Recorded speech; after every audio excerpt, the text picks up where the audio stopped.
So here's a great place to start. The five things, the five keys to thriving as a new financial advisor. Let's start there. How many of you have ever felt like there was a day when you felt like you were drowning a little bit in this business? I know I struggled with that in the first year or two, or maybe even further. Like every day was a grind, prospecting, follow-ups, some rejection, something not happening like I thought it would, somebody deciding not to show up for a meeting and wondering, am I even cut out for this? And I was.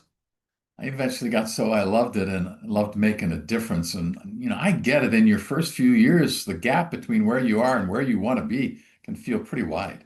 But let me tell you this.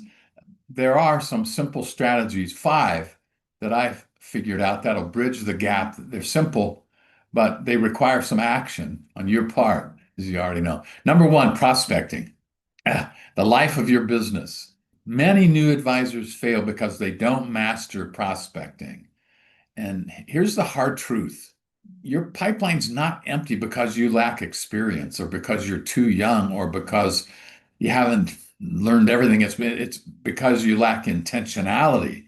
That prospecting is not just meeting people but it's systematic. Block time every day like you do, but for outreach, calls, referrals, LinkedIn, new networking, be strategic and make sure it's on your calendar and nothing budges you off of it. Not an invite to lunch, not a golf outing, not even something that sounds like it might generate something someday. Be systematic and so determined because the best advisors don't wait for business, they create it. And they create it by staying active and strategic about their prospecting. So never, ever cancel that block of time for prospecting. Number two, the volume game, the numbers game. The most dangerous phrase in this world is, boy, I had a busy day. But busy doesn't really matter. The only thing that you're measured on in these first few years to keep progressing is results. So track your numbers, be honest with yourself, like calls made, meetings booked, referrals asked, high activity stuff that'll generate what you need. Think about it. If only two people set times with you, or if you only have two meetings, you'll struggle.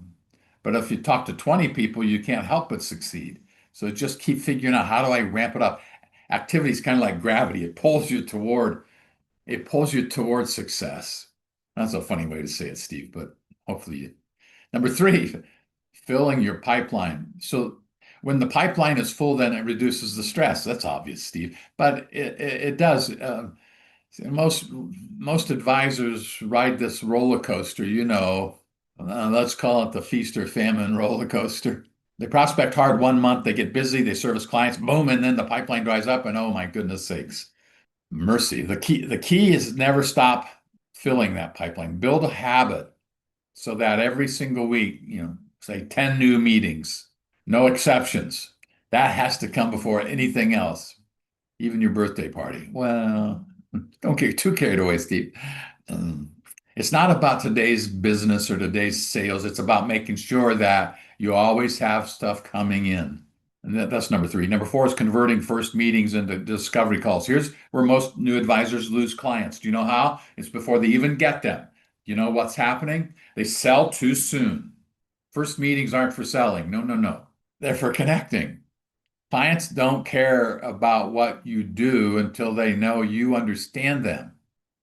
So all that planning and all of those buzzwords, all of that financial jargon, ask better questions first. Like, here's one. What's your biggest financial concern right now? Well, that's easy to ask. And here's one. I might soften it a little bit. If you don't mind my asking, John, if we're talking a year from now, what would need to happen for you to feel good about your finances?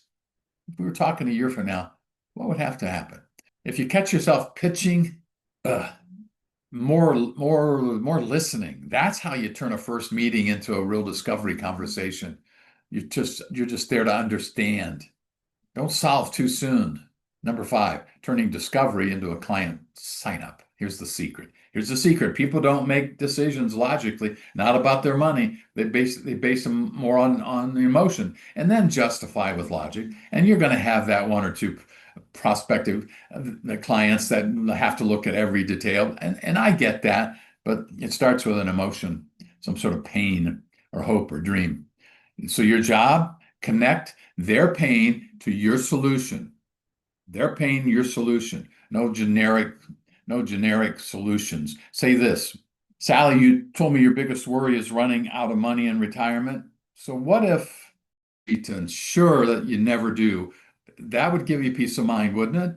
You're building a strategy based on fixing her problem and tie your recommendation to their what or why.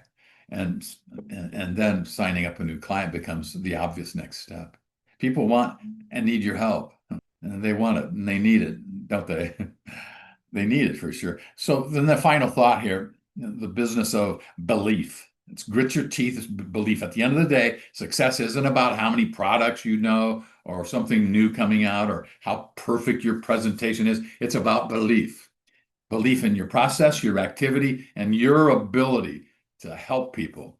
You already know more than your average prospect knows. Your intention, and almost all of us have a team behind us that we can go get help.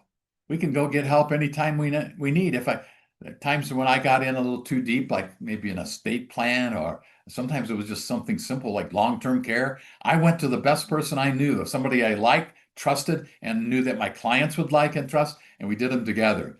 And I went to school on them and I learned it. But sometimes I kept handing it off too, because they were better at it. If you believe in what you're doing and you put in the right actions, this business will be, it'll give you 100-fold. And the sense of accomplishment and making a difference, doing good. I always said, be good, do good, have fun.